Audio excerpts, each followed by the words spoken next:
We are back again mga kalapatids sa TAC Love TV. Bali ayan yung mga ibon natin. At nag-feathering nga pala tayo. Mga salpok natin. Ayan, mga taas pa. At dito yung mga salpok. Ayan, dalawang to. Boy salpok.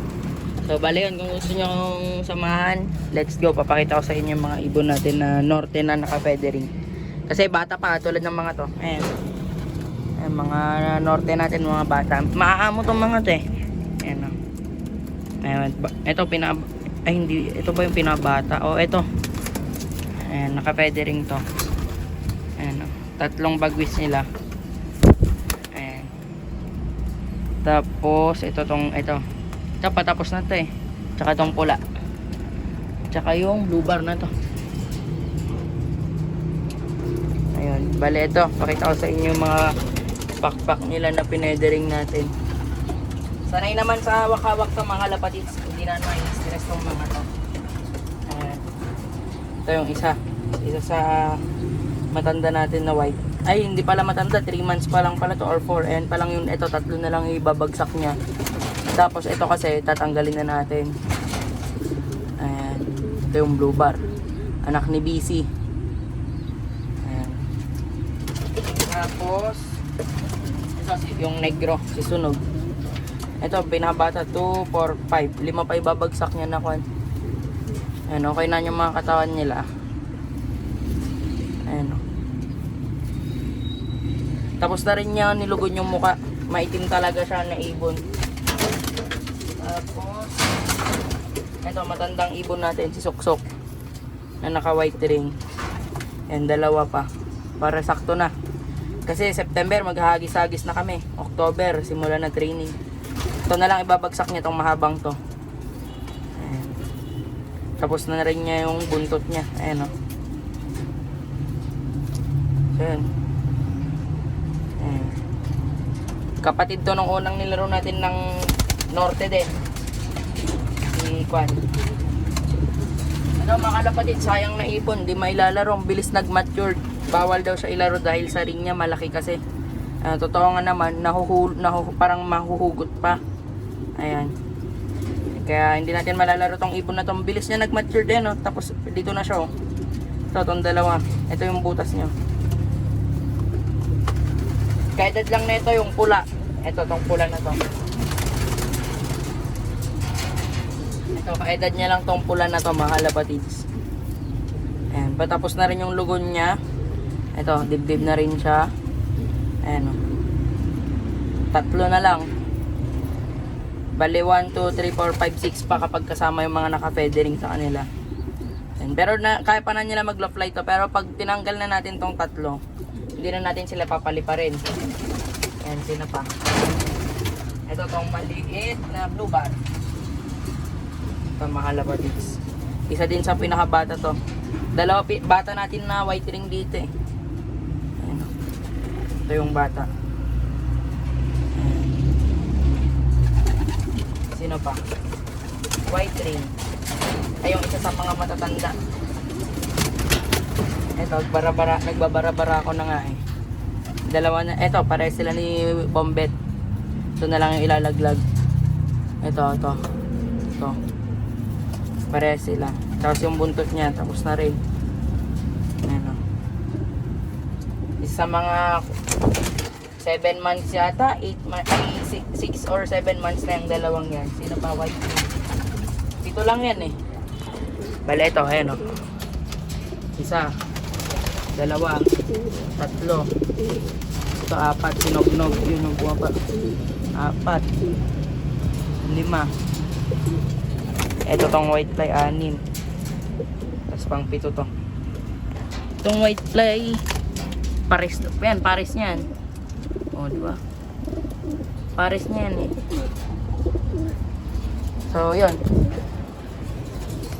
Yung mga ibon natin, nag-feathering tayo. Bale, bubunutin na natin yan. Ito yung mga kwan. Ito, pwede na kunin ni Tito Abe. Kapatid niya yun, sila Nognog. Sila Nognog. Tsaka yung checkered. Ayun. Ito nyo, pares na pares. Oh. Naghahabol na rin eh. Pero bata pa yan, hindi pa mangingitlog yun. Ito, orange ring din natin. Isa mga late hatch. Pati ito, yung isa dito. Sitter lang to eh. Ayan. Pinasitter ko kila Oreo. Ayan sila Oreo. Nag-itlog sila mga kalapatids. Bata pa. Dalawa na initlog nila eh. Ang lalaki. Wait lang. Kunin natin.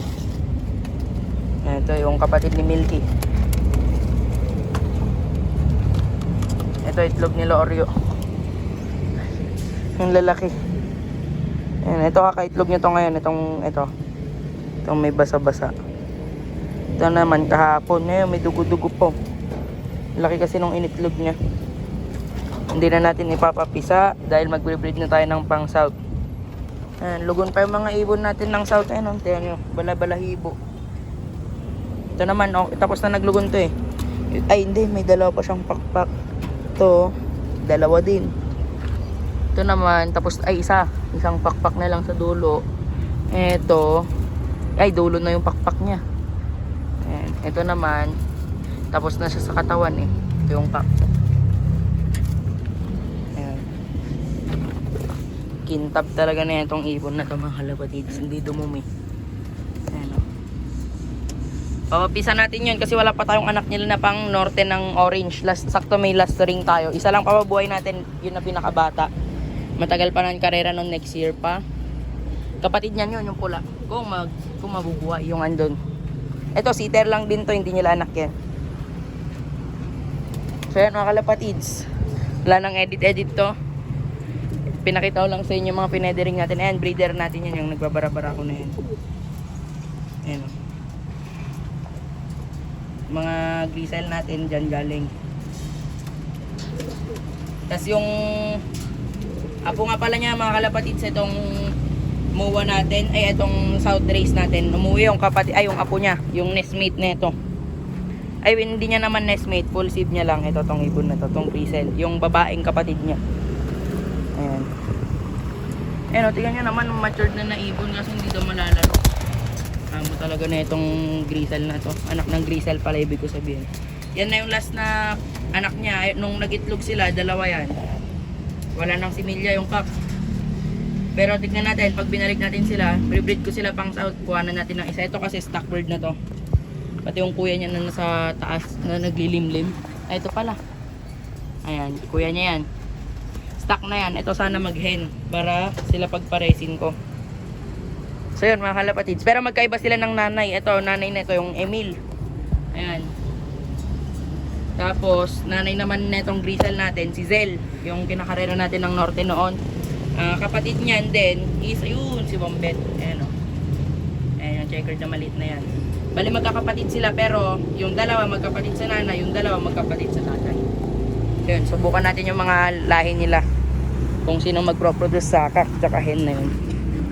Ayan. Ito yung mga iwan natin. Yung mga salpok boys oh.